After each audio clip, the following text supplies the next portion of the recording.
Olá, meu nome é Paulo Cogos, estou fazendo esse vídeo porque aquele Paranauê do tatuador que foi tatuar o negócio lá na testa do cara continua dando maior rebuliço na internet. Surgiram vários vídeos de vários youtubers libertários, de direita, de esquerda, e o assunto continua. Então eu quero falar alguma coisa aqui sobre proporcionalidade e anarcocapitalismo, porque as pessoas estão discutindo como você calcula a proporcionalidade. E tem um vídeo do Alexandre Porto, que é um jus-racionalista, dando argumentos baseados na ética argumentativa, que foi o mesmo argumento usado pelo Rafael Lima. E o Rafael chega à conclusão de que o tatuador errou, ele foi desproporcional. Já o Alexandre fica em cima do muro e eu claramente defendo que o tatuador fez muito bem. E ainda errou para menos. Devia ter dado mais tabefe naquele ladrãozinho. Bom, antes disso, enquanto não chegam os espectadores, vamos lá. Isso aqui é Pepe Moreno, vamos lá. Dói, dói, dói, dói saber. Se fosse um empresário e andasse de Ferrari, ela parava pra me ver. Dói, dói, dói, dói saber. Mas sou um simples peão, meu carrinho é de mão, não sou nada pra você. Beijo pra Ana Hawaj. Essa letra é do peão Reni Santos. Muito boa essa letra aqui. Eu fico impressionado, né? Tem mulher aí saindo com bandido só porque o cara é rico, né? Mulheres gatinha, Marcela, por exemplo. E tem tanto peão trabalhador honesto aí, e eles não são nada pra você. Bom, vamos falar do vídeo. Proporcionalidade. Pra começar, eu vou falar uma coisa muito chocante aqui, que vai chocar muitos dos meus espectadores. Eu não sou um libertário puro. Eu sou um anarcocapitalista. Eu defendo o fim do governo. Mas eu não sou daqueles caras que acham que o PNA é absoluto. Se nós achássemos que o PNA é absoluto, nós cairíamos em coisas absurdas, em situações completamente esdrúxulas. Por exemplo, você deixaria de roubar um clipe de papel para salvar a França de uma explosão nuclear? Olha que coisa absurda. Então não, eu não defendo o PNA, mesmo em situações do mundo real. Por exemplo, a minha filha tá saindo com um cara que eu sei que vai ser ruim pra ela, só que ela tá apaixonadinha. Eu não teria dúvidas, cara. Eu pegaria o cara num canto e falaria, vai, maluco. Se você chegar perto da minha filha de novo, nem a sua mãe vai te reconhecer no IML. Viola o PNA? Viola. Foda-se. Eu faria isso pra defender minha filha e isso é belo e moral. Então, essa é a surpresa chocante desse vídeo. Eu não sou um libertário puro. Eu sou um anarcocapitalista porque eu quero que o governo se exploda. Ética argumentativa. Quando nós estamos falando de direito, de moralidade, de justiça, você pode jogar Hoppe e Rothbard no lixo. Eles são bons como economistas, como cientistas políticos. No campo moral, você joga esses caras no lixo. Pega a Bíblia Sagrada. Pega São Gregório de Nissa. Tá? Pega Santo Ambrósio, Santo Afonso Maria de Ligório. É isso que interessa aqui. Nós estamos aqui falando de moralidade. E a moral é definida como a vontade de Deus. Eu defendo uma sociedade cristã. Se você quer um libertário ateu que vem dar argumentos do Stephen Kinsella, você pega um libertário ateu. Eu sou um libertário cristão, eu defendo uma sociedade cristã. Tá? Comigo não é a ética da liberdade do Rothbard. Comigo é a Bíblia. Você não tem direito de não concordar. Eu não vou te impor a minha fé. Para fazer justiça, nós precisamos colocar os fatores numa correta hierarquia. Maldita bateria. Tá acabando aqui. Nós precisamos colocar os fatores na correta hierarquia, que é a seguinte. Primeiro, o amor. Tudo deve se basear no amor. No amor de Deus por nós e, portanto, no nosso dever de retribuir esse amor a Deus e, portanto, amar ao próximo como amor. Como Cristo nos amou, por amor a Deus. Esse é o primeiro fator. Tudo que você fizer na sua vida, desde matar um bandido até ajudar uma grávida a dar à luz, tem que ser baseado nisso. Depois vem a justiça para o indivíduo. É o segundo fator. Nós vamos analisar cada um desses fatores de maneira mais detalhada daqui a pouco. E o terceiro, agora vai ter gente me chamando de comunista aqui, é o bem comum. Comunista, socialista, desgraçado, função social da propriedade, maldito petista, eleitor da Dilma. Nada disso.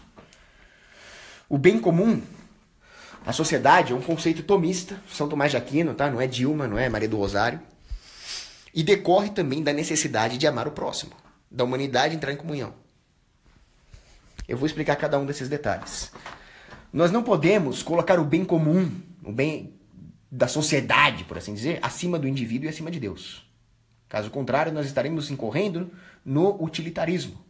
O utilitarismo, ao colocar a sociedade acima do indivíduo e acima de Deus, ignora todas as fontes da sociedade. A sociedade é construída por Deus através do indivíduo.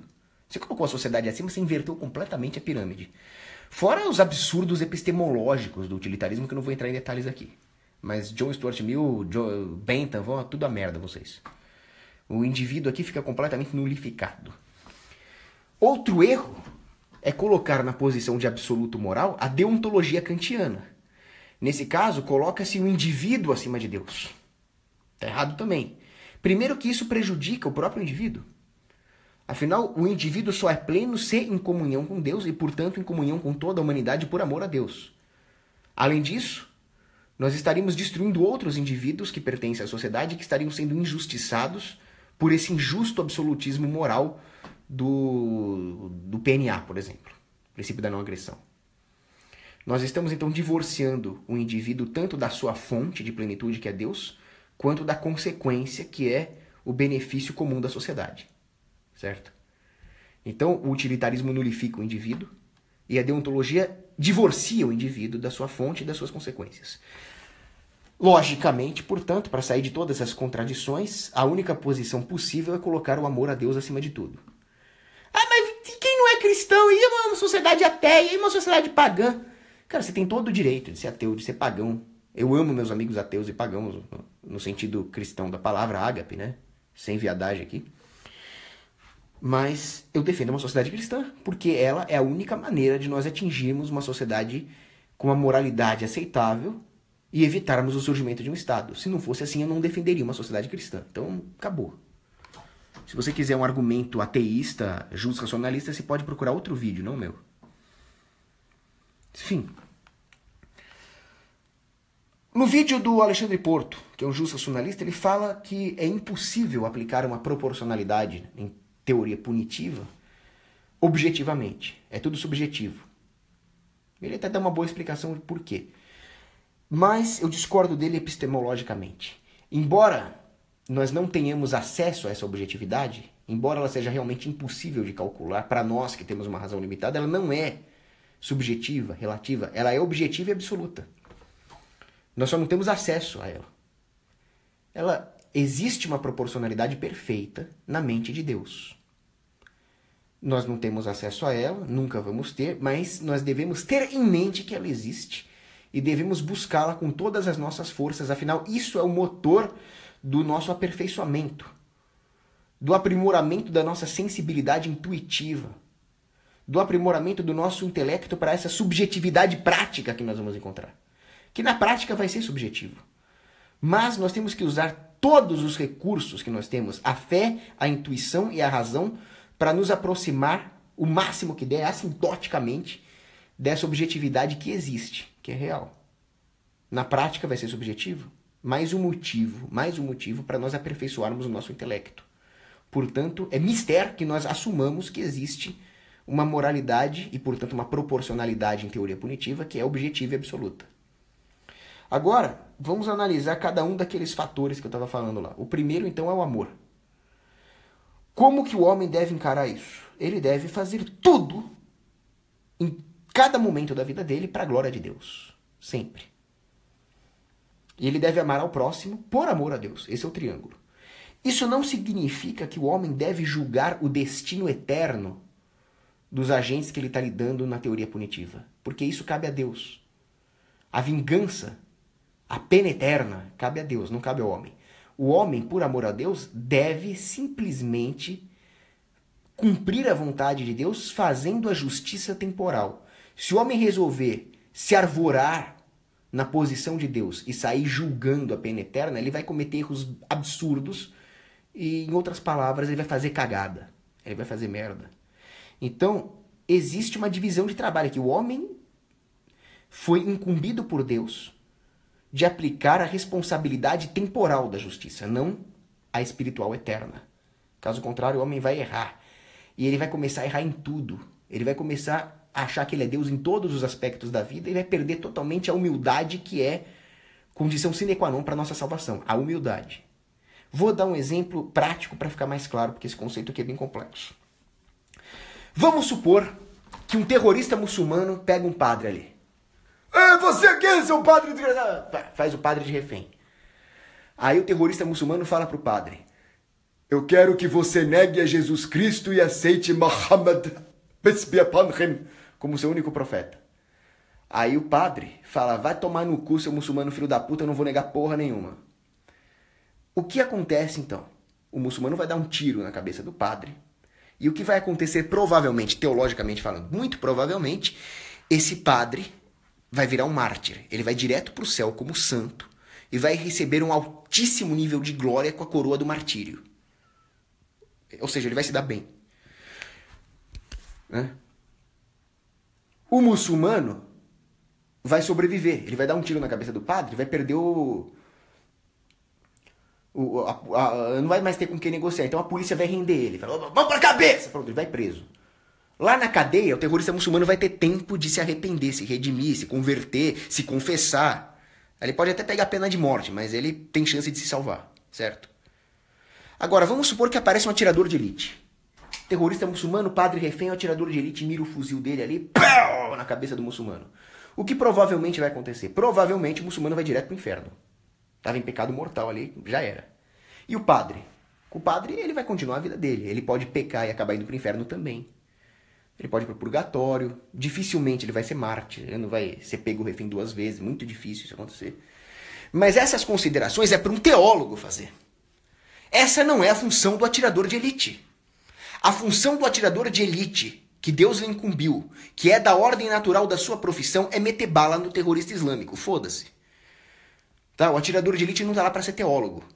Então, toda essa loucubração teológica que eu estou fazendo não é para ser feita ali. Isso é de Deus. Quem vai julgar é Deus. A função do atirador de elite é só essa. Mira o fuzil dele ali na cabeça do terrorista. Né? Missão dada, missão cumprida. Roger that. I have the target, sir. Mission accomplished. Counter-terrorist win. E pronto, essa é a função do atirador de elite. Fim. Então, ele fez por amor. Ele matou o terrorista e salvou o padre. É o que um atirador tem que fazer. Cumprir o bem temporal. Restabelecer a ordem da justiça temporal. E aí nós entramos, então, no segundo fator, que é corolário do primeiro, que é a justiça. O que é justiça? Justiça é dar a cada um aquilo que é devido. Essa é a definição aristotélica de justiça, tá? Em Ética Nicômaco, etc. E é aquela que é adotada também pelo cristianismo, que se baseia muito no conhecimento clássico de Aristóteles. A justiça no cristianismo é a primeira, eu sei que é uma das mais importantes virtudes cardinais. Existem as teologais, fé, esperança, caridade, e as cardinais. Tem a justiça, tem a prudência, tem a temperança, tem a fortaleza. A justiça é importantíssima. Com a justiça, nós restabelecemos a ordem natural no mundo, dando a cada um aquilo que é devido. Ela requer o uso da fé, da intuição e da razão, como eu já disse. E ela tem vários fatores. Ela tem um fator, por exemplo, que é restitutivo. É importante que a vítima seja reparada do dano que ela sofreu. E ela tem um fator também, que é um fator punitivo. O bandido tem que ser punido pela maldade do seu crime. E vejam que isso não contraria a regra cristã de que a vingança pertence a Deus. Porque é diferente a justiça punitiva da vingança desordenada. A vingança desordenada seria você querer o mal para alguém para além daquilo que é necessário para restabelecer a ordem de justiça. Então, por exemplo, o cara vem aqui e me dá um soco na barriga. Filha da puta, mano. Vou lá e dou nele também. Isso é restabelecer a ordem de justiça. Agora, o que seria uma vingança? Eu vou aproveitar que eu já tô aqui mesmo e vou te entupir tanto de porrada que você vai sair daqui aleijado. Bom, isso aqui é uma vingança desordenada. Isso não é de Deus. Isso não é mais a ordem de justiça. Agora, o cara vem me dar um soco, eu não sou saco de pancada. Todo esse negócio de amor que eu falei inclui o amor próprio. Eu também sou filho de Deus. O cara vem aqui e me faz a minha barriga de saco de pancada. Não vai fazer não, mano. Vou lá e bato nele também. Mas eu bato para restabelecer a ordem de justiça, não por uma vingança. E outra, a vingança é sempre, a que o homem deve aplicar, é sempre ordenada, é sempre por amor e é sempre temporal. Você não pode, por pior que o bandido seja, desejar que ele vá para o inferno. Então eu sou contra Por pior que seja o pior estuprador de criança do mundo ali. Eu sou a favor de torturar o filho da puta. Eu sou a favor de pegar uma furadeira e meter no dente do estuprador. Mas o cara tem direito à confissão e à extremunção. Eu não quero que ninguém vá pro inferno porque o meu principal inimigo é Satanás. Eu não quero que ele ganhe as almas. Então, a justiça tem vários componentes. Então, quando o cara vem com argumento libertino, ética argumentativa, Stephen Kinsella, o Stoppel, né, o argumento do Stephen Kinsella, ele está jogando fora uma porrada de fatores morais que deviam entrar na equação. Um dos fatores, por exemplo, é a intencionalidade. Qual era a intenção do bandido de cometer o crime? A intenção conta muito no restabelecimento da ordem de justiça. O cara fez o cara cometeu o crime por pura filha da putagem ou ele tinha algum motivo nobre? Então, por exemplo, aquele exemplo que eu dei no começo. Eu vou lá e encho o maluco de porrada porque ele queria ficar com a minha filha. A minha intenção era simplesmente salvar minha filha. Ou o cara encheu o maluco de porrada porque ele estava com inveja do cara por algum motivo. Esse é um motivo bem mais torpe. Então existe uma torpeza na intenção que deve ser considerada. Outra coisa é a culpa do cara. Por exemplo, eu atropelei um cara na rua. Eu atropelei porque eu estava muito louco. Eu não queria atropelar o cara, mas eu fui um negligente. Eu estava dirigindo perigosamente, eu estava bêbado. Ou eu atropelei o cara porque eu sou um filho da puta e queria matar o cara. Eu sou a favor da pena de morte nos dois casos. Que o cara que é um negligente, eu nem acho que isso aqui é homicídio culposo. O cara que estava dirigindo bêbado, negligente, muito louco. Não é o cara que tomou um bombom de licor. O cara que estava muito louco. Ele está assumindo todos os riscos. Mas ainda assim, é diferente de um cara que tinha a intenção claríssima de matar o cara. Por alguma vendetta. Então, a culpabilidade, se existe dolo, se não existe dolo, qual é a natureza da culpa do cara, do crime culposo dele, por algum motivo, é negligência, é imperícia, tudo isso tem que ser levado em conta, e isso é só do lado do criminoso. Existem os outros fatores também que é do lado da vítima. Qual é o dano causado? Quais consequências a vítima sofreu? Os danos são reparáveis? Todas essas perguntas têm que ser feitas. E existe também a dignidade da vítima. Sim, isso deve ser levado em conta. É claro que, como na condição de filhos de Deus, nós somos muito parecidos. Então não interessa se o cara é um cientista que está descobrindo a cura da AIDS ou se o cara é um vagabundo. Na condição de pecadores e filhos de Deus, santos e pecadores, nós somos todos muito próximos do nível de vermes. Tanto é que Deus fala vermezinho Jacó na Bíblia, né? Então, se cometer um crime contra um inocente, não importa se o cara é um cientista ou se é um vagabundo.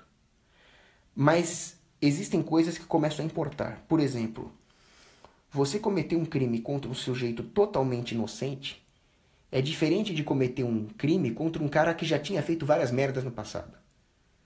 Porque aí há uma diferença palpável de dignidade entre as pessoas. Então, por exemplo, se chegar um cara agora, certo? E cometer um homicídio contra um famoso assaltante é diferente de cometer um homicídio contra uma mulher grávida que era uma filha e esposa maravilhosa. Então a dignidade da vítima entrou aqui também. De onde vem isso? Isso vem da teologia moral de São Gregório de Nissa. São Gregório de Nissa ele dizia o seguinte: quando um homem faz o outro de escravo através de um ato injusto, que é o crime, ele está negando a sua própria humanidade. Isso até tem a ver com ética argumentativa. Como que você pode defender o seu caráter como filho de Deus se você nega o caráter de filho de Deus do seu próximo ao escravizá-lo cometendo um crime? E aí, é muito parecido o crime que você comete contra o corpo e contra o patrimônio. Afinal, acumular patrimônio requer gasto de tempo, gasto de energia corporal. No momento em que você comete um crime contra a propriedade, você também está escravizando o seu próximo. O imposto, por exemplo, é uma forma de escravidão por isso. Você está roubando o tempo de vida da pessoa. Então, São Gregório de Nissa argumenta o seguinte: quando você escraviza o seu semelhante, você está praxeologicamente negando a sua própria humanidade. Se você não considera a humanidade do seu semelhante, se ele é seu semelhante, você também não está considerando a sua, né? Isso que é interessante. Por isso que você deve punir o cara. Porque no momento em que você pune o bandido, mesmo que você simplesmente não está restituindo a vítima, você está fazendo o bandido sofrer. Mas ele merece sofrer. Um bandido merece sofrer e isso espiritualmente falando, faz bem para ele, porque o pecado que ele comete ao cometer um crime, a natureza desse pecado mortal, é diferente do pecado mortal que ele comete que não é criminoso. Vou dar um exemplo. Se eu passo o dia inteiro sem fazer porra nenhuma, me entupindo de comida e fazendo coisa errada ali, sexualmente falando, eu estou prejudicando a mim mesmo, é um pecado mortal. Mas é totalmente diferente de um pecado mortal de um latrocínio, por exemplo. Na hora que eu cometi um latrocínio, eu neguei completamente a minha humanidade. É muito pior do que ficar tocando uma no banheiro, né? Muito pior. Os dois são pecado mortal, mas você não vai comparar latrocínio com tocar uma asinha no banheiro. Né? No caso do latrocínio, eu devo sofrer temporalmente uma punição através da justiça penal. Já tocar uma no banheiro, não. Eu sou completamente inocente. Ninguém tem que me punir por isso. E o cara tem que sofrer. E esse sofrimento vai restaurar a humanidade que ele mesmo negou. E cabe ao criminoso, se ele for um bom cristão, aceitar a punição. Se o cara é um latrocida e quer ser salvo, ele precisa aceitar a punição da tortura e da pena de morte como um latrocida. Por isso que São Dimas foi salvo. Ele era o bom ladrão. Ele falou, eu mereço a punição que eu estou tomando aqui. Já Cristo não. Cristo é inocente. Cristo não falou, não, você não merece a punição, você é um coitadinho, vítima da sociedade. Não, Cristo não falou isso. Cristo consentiu. Sim, você merece ser crucificado. Mas como você admite isso, você está restaurando a sua humanidade e você estará comigo hoje no paraíso. É isso que está implícito na salvação de São Dimas, o bom ladrão, que estava na cruz, junto com Cristo. O fator perdão deve entrar também. É importante você ter o perdão cristão. Então vou dar um exemplo. Um cara furtou um dinheiro meu, R$1.000 ali. O cara me furtou R$1.000. E ele não tem como restituir, ele é um fudido. A única maneira dele me restituir é se ele vender o rim. Cara, eu não vou cobrar R$1.000 dele, eu não vou querer que ele venda o rim. Eu não vou querer que ele se foda tanto pra me restituir. Eu posso muito bem abdicar desses R$1.000 e querer uma outra punição pra ele que leve em conta o bem comum. Então eu posso dar umas chibatadas nele. Eu posso escravizar ele por um tempo. Mas eu não posso querer que ele me restitua agora e venda o rim. Isso seria uma falta de perdão da minha parte. Mas, ao mesmo tempo, eu tenho que ter amor próprio. Eu não posso simplesmente ser um cuckold, como é um suequinho. O norueguesinho. Porra, bateria de merda, cara. Quero pegar o carregador aqui, peraí. Eu não posso ser um suequinho, né? Um norueguesinho. O norueguesinho lá, ele foi estuprado por um etíope. E aí a polícia norueguesa deportou o etíope. Porra, o etíope era tão filho da puta que até os cuckolds dos policiais noruegueses deportaram ele. Aí o cuckoldismo atingiu níveis burlescos, né? O norueguesinho chegou lá e falou, eu me senti culpado pelo etíope ser deportado. Porra, ele te estuprou! Porra! Ô nórdicozinho social-democrata do cacete. Porra. Aí não, cara. Aí o cara perdeu o amor próprio. Aí o cara é um bosta. Você vai ver, o cara não é cristão, meu. Você vai ver, o cara é um militante neo-ateu do Partido Democrata lá. Aqueles que o Breivik matou, sabe? Pô, aí não, cara. Isso não é cristão.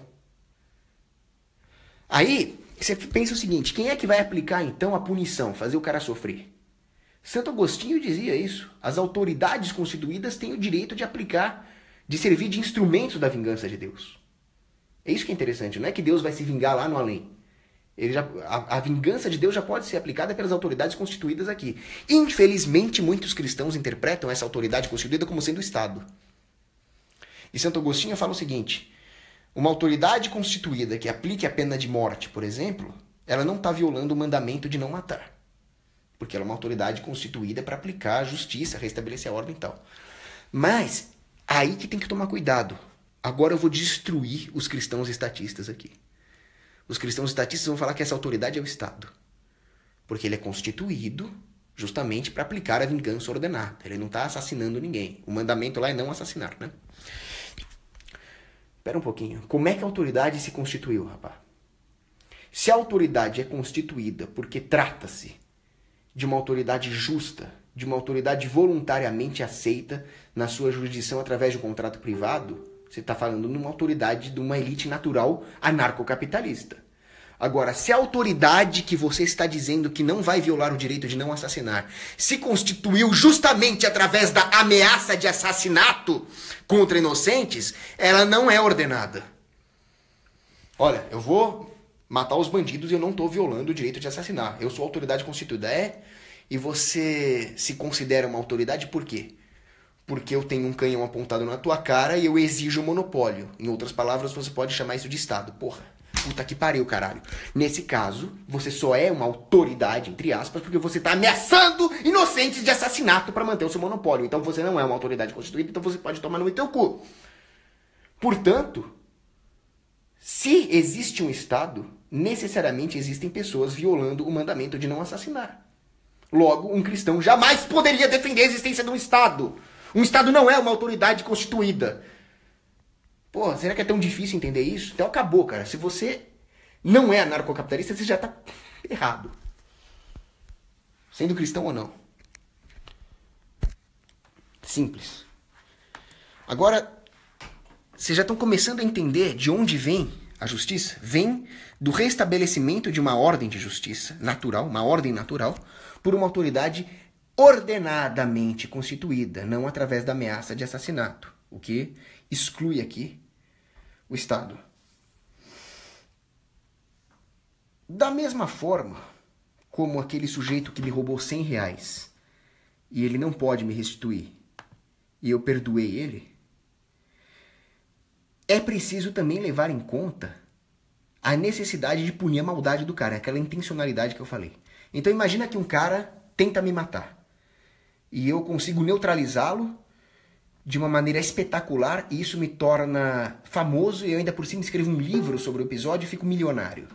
Ah, quer dizer que o cara tentou cometer um crime contra você e a consequência é que você é um puta de um badass que ainda saiu por cima milionário, famoso e virou herói e pegou as menininhas mais gatinhas que tinha. A consequência pode até ser boa, mas a intencionalidade do cara era criminosa, ele tem que ser punido e acabou. Finalmente nós chegamos no terceiro fator, o fator do bem comum. O bem comum decorre do amor. E o bem comum tem que ser levado em conta. É preciso levar em conta, então, o amor a toda a humanidade, pois todos os eventos que acontecem afetam a humanidade inteira, isso é a teoria do caos. E simplesmente o resto da humanidade, a sociedade, a civilização não podem ser excluídas da equação. Aí o cara vai falar assim, mas tem a ética e tem a moral. Aquela ideia rothbardiana de ética e moral, né? Alguma coisa pode ser moralmente correta, mas eticamente errada. Eu discordo completamente da visão rothbardiana. Uma coisa, pela lógica, não pode ser falsa e verdadeira ao mesmo tempo. Isso no campo epistemológico. Só que verdade, beleza e bondade é a mesma coisa. Vem da mesma substância que é Deus. Então, da mesma forma, uma coisa não pode ser certa e errada ao mesmo tempo. Uma coisa não pode ser boa e ruim ao mesmo tempo. Uma coisa não pode ser eticamente errada e moralmente boa. Por quê? Porque a distinção que eu faço é a seguinte. Ética é um campo da filosofia. Um campo da filosofia. Moral é, por definição, a própria vontade de Deus. Então as duas coisas não estão em contradição. A ciência da filosofia e a vontade de Deus não podem entrar em contradição. Se uma coisa é moralmente boa, ela é eticamente boa e acabou. Então vou dar um exemplo. Eu tenho aqui esse chaveirinho. É um chaveirinho de AK-47. Você furtaria esse chaveirinho de mim simplesmente porque você gostou? Se você fizer isso, você é um criminoso. Só porque você gostou do chaveirinho, você vai me furtar? Vai me privar do chaveirinho que eu comprei usando os meus recursos? Você vai me escravizar. Agora, vamos supor que você furte esse chaveirinho porque você precisa desativar uma bomba nuclear que vai destruir a França. Aí você pega o meu chaveirinho lá, tipo MacGyver, assim, e desativa a arma nuclear e destrói meu chaveirinho no processo. Você acha isso errado? Eu acho isso certo. Se você furtar o meu chaveirinho pra salvar a França, eu ainda vou te agradecer. Agora, eu poderia ser um filho da puta, eu poderia ser um George Soros e falar, pô, você devia ter destruído a França. Você me furtou, agora eu vou te processar. Não, cara, você fez muito bem de me furtar. E o libertário penalista radical vai dizer que você fez errado e tem que ser punido. Eu não concordo com isso. Santo Tomás de Aquino, inclusive, ele falava na destinação universal dos bens. Destinação universal dos bens comunista, psicopata, socialista, eleitor da Dilma. Cara, isso não tem nada a ver com função social da propriedade. Isso simplesmente tem a ver com o fato de que tudo aquilo que nós temos nos foi dado por Deus e deve ser usado para a glória de Deus. Se você fica com a porra do seu chaveirinho e deixa as pessoas na França morrerem com a explosão nuclear, você acha que você está usando esse chaveirinho que Deus te deu para a glória de Deus? Não, você está usando isso para ser um filho da puta. E eu sou a favor da liberdade de ser um filho da puta até certo ponto. Então, você não quer doar para caridade, não doa. Você quer ser um bosta, você seja. Você quer usar o seu celular, que é um instrumento de Deus, ao invés de fazer um bom vídeo anarcocapitalista, você usa o seu celular para tocar uma zinha no banheiro, você faça isso também. Depois você vai ter que se confessar. Agora, no momento em que, puta que pariu, você vai matar gente, você vai permitir que uma cidade inteira seja destruída porque você é um egoísta, aí eu sou a favor do furto nesse caso. Certo? Na consideração do bem comum, entretanto, é preciso entrar nas considerações libertárias e da escola austríaca de economia. Se a propriedade privada, que eu já expliquei aqui que para mim não é absoluta, absoluta é a vontade de Deus, mas se a propriedade privada for relativizada, nós vamos ter problemas seríssimos, como a escola austríaca explica muito bem, eu não preciso entrar em detalhes nesse vídeo. Então, quando você furtar o meu chaveirinho para salvar a França, saiba que você está abrindo um terrível precedente contra a propriedade privada e com isso você pode foder a civilização inteira. Então, só em último caso que você vai violar a propriedade privada. A lógica da escola austríaca de economia é uma consideração não é absoluta, mas ela tem um peso gigantesco, mastodôntico, no cálculo moral que você vai ter que fazer. Todas as considerações vão entrar. Inclusive, lembra aquilo que eu falei? Que Deus incumbiu o homem de aplicar o bem temporal, porque se ele for aplicar o espiritual, ele vai errar pra cacete? Ele vai errar pra cacete também se ele começar a relativizar a propriedade privada. A propriedade privada é um excelente parâmetro para economizar informação, tendo em vista a limitação da razão humana. É preciso ter humildade. E diante do fato que é preciso ter humildade, nós temos que ter, na lógica da propriedade privada, que é extremamente racional, não um parâmetro absoluto, mas um parâmetro, uma linha guia, como dizia Herbert Spencer, é preciso ter uma linha guia ética de extremo peso. E a propriedade privada, para mim, é a principal linha guia prática temporal que nós podemos ter para nos ater à vontade de Deus. Sem a propriedade privada, nós não teríamos nem como fazer uma discussão lógica. E se a ética argumentativa servir para alguma coisa, ela serve para isso. E é importante também saber que é preciso garantir algumas certezas para o homem. É preciso eliminar algumas possibilidades de erro. Daí a necessidade de ter um sistema de justiça racional, ético, obviamente, e que leve em consideração o fato de que o homem erra e de que o homem muitas vezes tem pulsões, tem impulsos. Ele é impulsivo e não age com racionalidade. Vou dar um exemplo. Linchamento. O linchamento é uma coisa correta? Depende. Hoje a justiça é monopolizada por um Estado que tem todos os interesses em promover o crime e a bandidagem. Então, um estuprador necessariamente vai pegar uma pena muito menor do que ele merece. Aí você vê o sujeito sendo pego em flagrante estuprando uma moça ali na rua. E você sabe muito bem o que a justiça vai fazer. Tadinho do estuprador. Vai ficar lá, vai ser condenado a 10 anos, vai ficar 5 por bom comportamento, vai pegar semi-aberto, aquela putaria. Vocês já conhecem. Então, nesse caso, um linchamento é belo e moral. Ele deve ser feito. O bandido, nesse caso, tem que ser linchado. Que a polícia e a justiça vão fazer merda. Então, muito bem, a população tem certeza que o cara é bandido, tá provado que ele é estuprador, forma uma rodinha lá no canto e desce o cacete nele, deixa ele em carne viva, a hora que a polícia chegar é só pra enterrar mesmo. Muito bom. Mas isso não é o ideal. O ideal é que haja um julgamento, devido processo, depois que tiver tudo certinho, o direito processual sólido, você pode empalar o cara com formiga. Tudo bem. Por isso que a justiça tem que ser privada. Porque ela seria mais eficiente. Agora imagine então a seguinte situação. Você tem lá uma sociedade jurisprudencial anarcocapitalista que funciona muito bem, tem uma justiça que realmente pune a bandidagem. Aí aparece um cara que está sendo acusado de estupro e ainda por cima por uma feminista. Quer dizer, alta probabilidade do cara estar sendo falsamente acusado de estupro. Se for provado que o cara realmente estuprou a feminista, ele vai se fuder porque a justiça funciona. Nesse caso, um linchamento é uma coisa bárbara. É uma coisa absurda e os linchadores devem ser punidos. Porque eles estão abdicando de um devido processo penal necessário para a manutenção de uma sociedade civilizada só para linchar um cara que você nem sabe se é estuprador mesmo.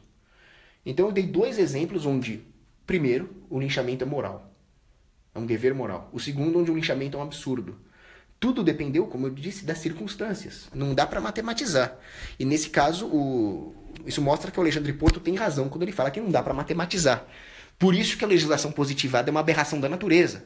Como é que o Estado positiva situações que qualquer um que entenda um mínimo de análise combinatória sabe que vai ter trilhões de situações por segundo acontecendo ali. Não dá para matematizar. O que dá é para o homem aperfeiçoar o seu intelecto para ter uma consciência moral minimamente aceitável, de forma a fazer um ordenamento da justiça segundo toda a teologia que eu relatei aqui. Agora, lei positivada, vai se fuder, cara. Enfia o código penal no cu. Tá que pariu, meu. Bom, aí nós chegamos ao seguinte, e quanto ao tatuador? Antes de chegar no caso do tatuador, mais uma vez, segundo vídeo sobre essa meleca, é preciso falar de uma coisa muito interessante que o Alexandre Porto falou. Ele deu o exemplo do holofote, né, que está num livro do David Friedman. Pô, se eu acendo um fósforo, eu estou enviando fótons para sua propriedade. Isso é crime? Óbvio que não. E se eu pegar um holofote da morte lá? Isso é crime. Qual a quantidade correta de fótons? Isso é um paradoxo que vem desde a Grécia Antiga. Isso aí se chama paradoxo de Sórites. Sórites são pedrinhas, né? Quantos grãozinhos dessas micropedrinhas formam um monte? 2 grãos não formam um monte. 3 também não. 1 milhão forma. 999.999 também forma. Qual é o número entre 1 milhão e 3 que é o limite entre um monte e não ser um monte? Sei lá, caceta. Então esse é o paradoxo de Sórites. Isso vale para o crime, por exemplo. Vou dar um exemplo. Jogar fumaça tóxica na cara de alguém é crime? Depende. Se você estiver falando de uma indústria que solta emissões de chumbo em cima de um vilarejo, é claro que é crime. Se você estiver falando de um fumódromo numa balada, não, porque aquilo é um fumódromo, aquilo é feito para isso. Se você não quer respirar fumaça, você não vai para o fumódromo. Quanto de fumaça? Você acha que um carro que passa numa rua a 10 km chega a uma molécula de nitrato aqui é crime? Não. E se o caminhão encostar aqui na minha garagem e começar a soltar, aí é crime. Não dá para saber o limite. Isso o Alexandre Porto falou muito bem. Outra coisa que não dá para saber também. Eu vi um comentário lá na Quebrando o Tabu falando o seguinte: tortura é pior que furto. Então o torturador errou. O tatuador errou porque ele torturou o ladrão. E o ladrão era só furto. Isso é uma falácia também. Não dá pra saber se tortura é pior que furto. Que? Você tá louco? Não. Eu sou um sargento. O soldado tá fazendo merda. Eu sei que se eu não corrigir o soldado, vai morrer homens no campo de batalha. Aí eu vou lá e falo: soldado, seu bosta, seu bisonho, paga 1000 flexões aí. Isso é uma tortura ordenada, cara. O cara tem que ser forjado pra ser um guerreiro. E um furto? Você acha que um furto é menos pior que tortura? E se eu furtar o respirador de oxigênio de uma velhinha lá que vai morrer? Isso é homicídio, né? Então existem furtos e furtos, existem torturas e torturas. Por exemplo, torturar o Champinha. O Champinha é um cara que torturou e estuprou uma menina inocente. Se eu torturar o Champinha, eu não tô nem crime eu tô cometendo, eu tô sendo um herói, porra. Então, torturar o Champinha é melhor do que qualquer furto. Porque é um ato heróico. Torturar um terrorista. Isso nem é crime também. Você chega lá pro terrorista islâmico, o Ahmed. Cadê o Mohammed? Eu não sei não, meu senhor. Cadê o Mohammed? Eu não sei. Cadê o Mohammed? Cadê o Mohammed? Traz a carne de porco aí, 06. Não, carne de porco não. Eu falo. Isso não é tortura. Isso não é crime, aliás. É uma tortura ordenada. Então também não dá pra saber. Não dá pra saber se é crime antes de fazer toda essa análise moral que eu falei. Por exemplo, dar um soco na cara de alguém é crime? Já pensaram nisso? Dar um soco na cara de alguém não é necessariamente crime. E se você for um boxeador? Você tá lá pra tomar soco mesmo e pra dar também. Dar chicotada em alguém é crime? Pode ser que sim. Ou pode ser que não. Sabe aqueles cara doido que gosta de tomar chicotada da mulher lá? Não é crime. Então realmente não dá pra saber, a não ser que você faça todas essas análises morais. E tem também aquele meu clássico exemplo que eu sempre dei para refutar a proporcionalidade rothbardiana. Que aí sempre vem o cara falando, não, é 2:1. Dei esse exemplo no meu vídeo passado, o Alexandre Porto usou no vídeo dele também. Ainda bem que eu sou contra a propriedade intelectual, né? Que é a seguinte: a modelo gostosa vive disso, vive da beleza dela. Aí chega a feminista gorda, feia, escancarada lá e faz um corte no rosto da modelo. Acabou com a carreira dela, acabou com a vida dela. Se a modelo der 2 estiletadas na gorda feia, não vai fazer diferença nenhuma. Ela tinha que empalar a gorda feia.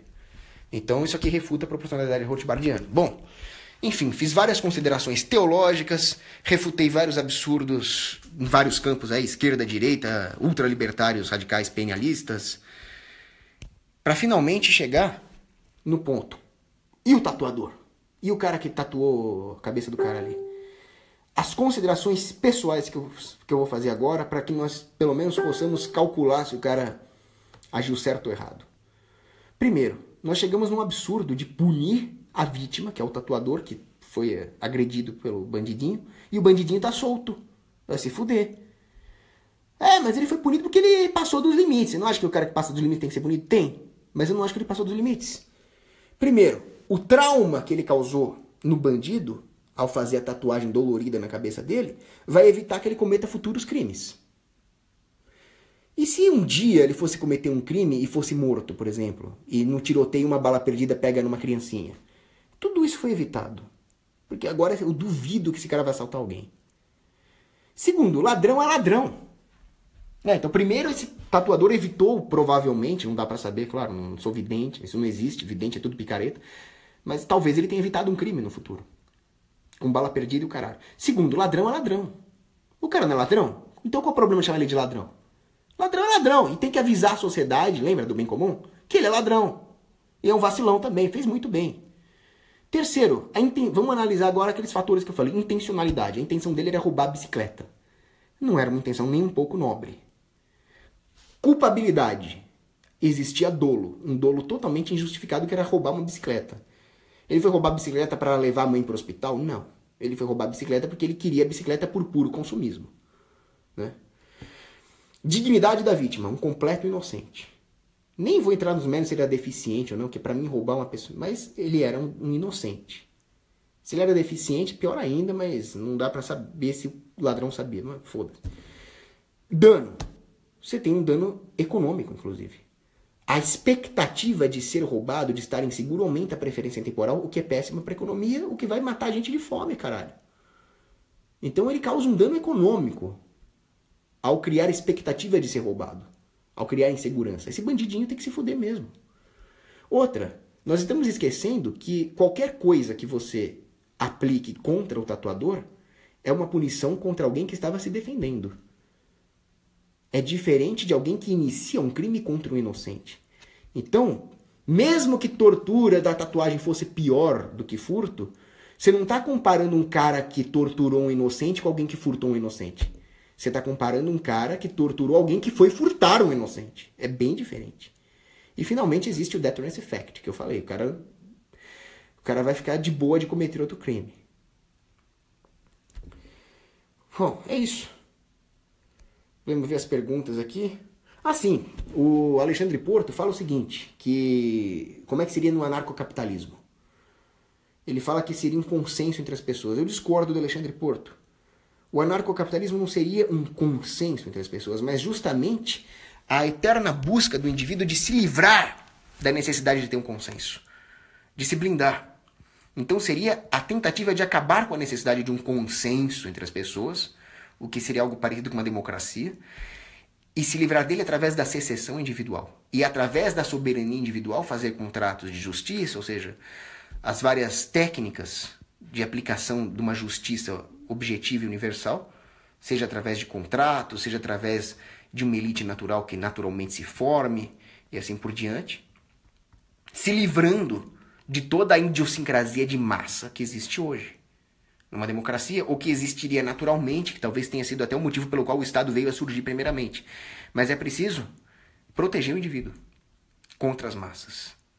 E com a secessão individual, eles poderiam, então, finalmente, lastreados por essa soberania individual, né, aperfeiçoar a sua consciência moral, entrando em contratos, saindo de contratos, escolhendo uma elite natural, desescolhendo, depondo essa elite natural, e assim, finalmente, o indivíduo vai ser livre para sofrer as consequências das suas escolhas, sejam elas boas ou ruins, e então ir se aperfeiçoando na sua consciência moral até se aproximar, para sempre se aproximando de uma justiça absoluta. Hoje, acontece o contrário. Hoje nós estamos abdicando da nossa consciência moral em favor de uma legislação positivada, a favor de clamor de massa, clamor popular, legislação. São dois argumentos furados. Foda-se a legislação, foda-se o clamor popular, o que importa é a moral objetiva. E sabe qual é a consequência? A consequência é que hoje, se vocês pensarem, tem desproporcionalidade para todo lado.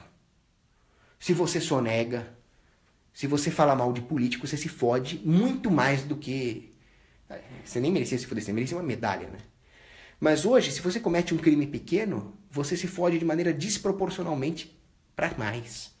Se você comete um crime gravíssimo, estupro, sequestro, latrocínio, terrorismo, você se fode para menos. Por que que isso acontece? Porque quando o governo vai foder alguém que cometeu um crime muito grave, e que o certo seria torturar, matar, sempre aparecem os falsos bonzinhos que sacrificam a humanidade inteira, sacrifica o bem comum, sacrifica o amor próprio por um pecado gravíssimo que é o vanitas, vaidade. Ele quer pagar de bonzinho, ele quer pagar de humanitário. Não pode matar o bandidinho. Tem que matar mesmo, caralho. Ao mesmo tempo, esse bonzinho é o primeiro que vai querer torturar e empalar o cara que dirige falando ao celular.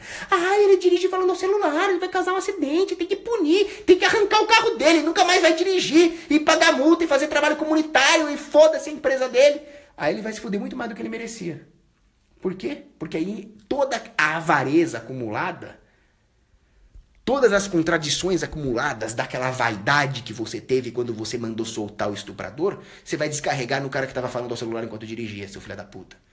Então, esse é o resultado da democracia. A democracia sempre promove os nossos vícios. A vaidade na hora de defender um estuprador, a avareza na hora de punir um coitado que estava falando ao celular ali porque ele estava fechando um negócio na empresa, um negócio importantíssimo. Numa sociedade anarcocapitalista, onde houvesse aperfeiçoamento moral, provavelmente seria o contrário. O maluco atrasou a entrega ali, não faz isso de novo. Mas como cristão, vou te perdoar, tal. Tá falando ao celular, enquanto dirige, toma cuidado aí, cara. Faz uma promessa, igual eu fiz pra Santa Teresinha do Menino Jesus. Eu fiz isso. Eu dirigia falando ao celular aqui. Aí um dia eu quase relei o carro no outro carro. Eu falei, eu vou parar com isso. Fiz uma promessa pra Santa Teresinha do Menino Jesus aqui. Vamos lá. E é isso aí. Mas o bandido, estuprador, assassino, esse ia se ferrar. Porque isso é necessário para manter a civilização. Por amor à civilização, nós temos que punir esse tipo de bandido. Bom, acho que tá bom por hoje, né? Deixa eu ver as perguntas aqui, mas essa live tá enorme, tarde da noite, então eu vou pular muitas perguntas aqui. Abraço aí pro Lucas Rotatori.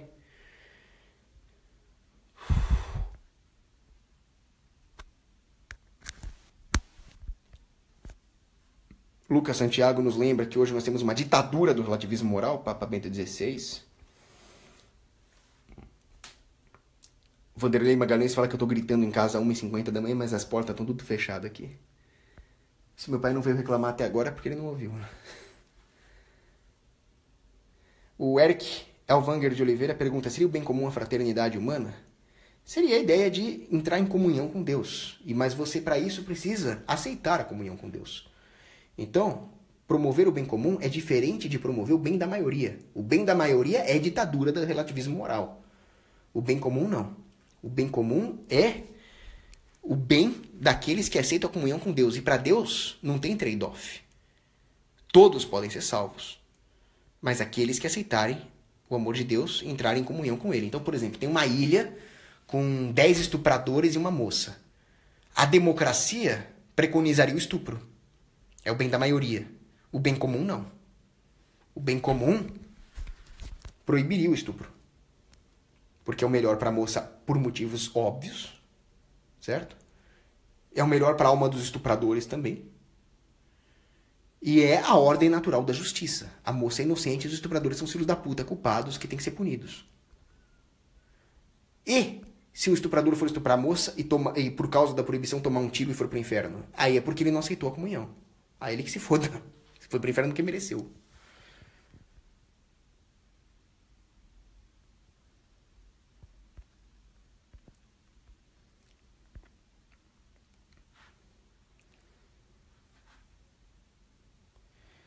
Chad Chaito, eu não entendi por que você disse que eu me contradisse quando eu defendi a pena de morte. Por favor, explique.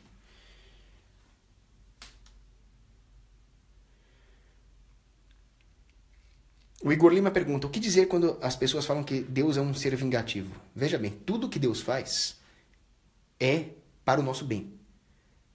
Mesmo permitir que o mal exista. É tudo para a nossa santificação. Agora, se você rejeita o amor de Deus, você está rejeitando tudo de bom que vem de Deus, inclusive a sua misericórdia. Então não é vingança de Deus. É você que usou o seu livre-arbítrio para rejeitar o amor de Deus. Mas então por que Deus permitiu que eu morresse e fosse para o inferno? Porque Deus conhece o seu coração ao ponto de saber que se ele não fizesse isso, você ia continuar em pecado cada vez pior e ia sofrer mais ainda no inferno. Então Deus mata o cara, permite que ele morra, né? E que ele vá para o inferno, antes que ele faça mais besteira e sofra mais ainda no inferno. Então esse é um axioma teológico. Tudo que Deus faz é o melhor para nós. Só que você não pode também rejeitar esse amor de Deus, é aí que você se ferra, né? As leis de Deus não são restrições. Tem gente que fala, Deus é estatista. As leis de Deus não são restrições. Não é te proíbo você de fazer isso porque eu quero. Não. As leis de Deus são cercas de proteção ontológicas. Elas servem para que você alcance a plenitude. E Deus te avisa, não pula essa cerca que você vai rejeitar sua própria essência. Você vai rejeitar o seu próprio ser. Você não vai ser pleno. Aí você vai lá e pula de bobo. A culpa é sua. Né? São cercas de proteção. O Matheus Bostelman pergunta. Eu não sei se eu rio mais. Ô, Matheus, você me desculpa aí, cara, mas eu não sei se eu rio mais do seu sobrenome ou da sua pergunta. O Matheus Bostelman, ele pergunta o seguinte: bater em um cara que dá ideia na tua mina seria vingança desordenada? Depende de como ele deu a ideia, né? Se ele chega pra sua mina, sem saber que ela é sua mina, e fala, minha cara donzela, você me daria a honra de uma contradança? Você vai bater num cara desse? Você é uma vingança desordenada, você é um criminoso, né? Agora, o cara chega, passa a mão na bunda dela e fala, ei, gostosa, e o corno do teu namorado? Aí você bateu, foi pouco. Aí tinha que arrancar o dente num cara desse.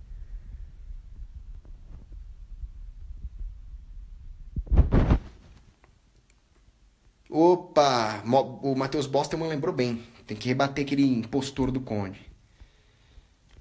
Tinha esquecido disso. Pois é, o norueguesinho lá que foi estuprado fez Odin sentir desgosto. Imagina, meu, os vikings vendo o que se tornou a Noruega. What the fuck happened? What the fuck happened? Como disse o Rafael Faria, sabe o que aconteceu? Aconteceu protestantismo, democracia, laicismo e multiculturalismo. Foi isso que aconteceu. Natália Rossini, além de muito bonita, ainda faz uma pergunta inteligentíssima aqui. No caso do garoto que foi tatuado, você acha que antes deveria ter um julgamento legal, através da justiça privada, por exemplo? Ou é certo punir sem antes analisar juridicamente? É aquilo que eu falei. É uma temeridade que nós que nós punamos sem julgamento. Devido ao processo da lei, são avanços jurídicos que deviam ser usados. Mas o Estado nos tirou essa oportunidade. O Estado ia pegar um bandidinho menor de idade e ia soltar. E ainda ia viver à custa do pagador de imposto. Então é aquele exemplo que eu dei do linchamento. Já que o Estado nos tirou o direito de fazer justiça através de meios privados de justiça, o cara fez a justiça dele na hora. Não é perfeita, mas é melhor que a do Estado.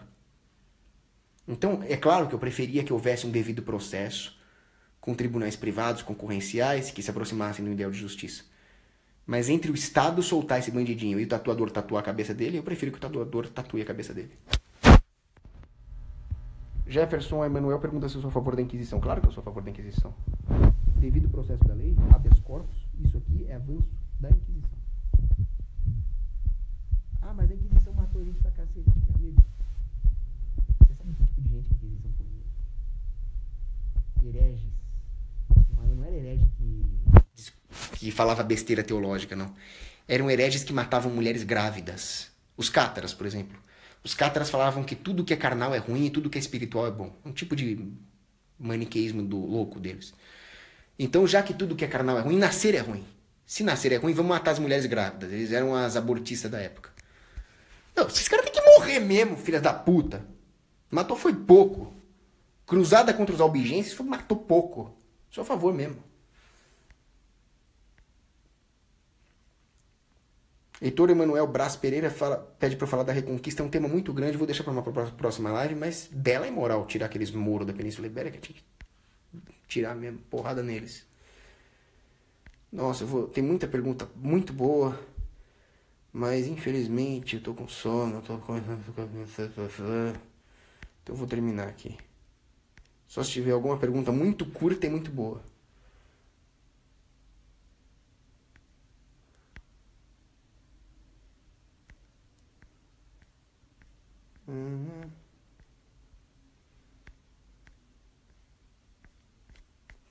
Descer tudo aqui. Bom, é isso. Abraço. Beijo pras meninas.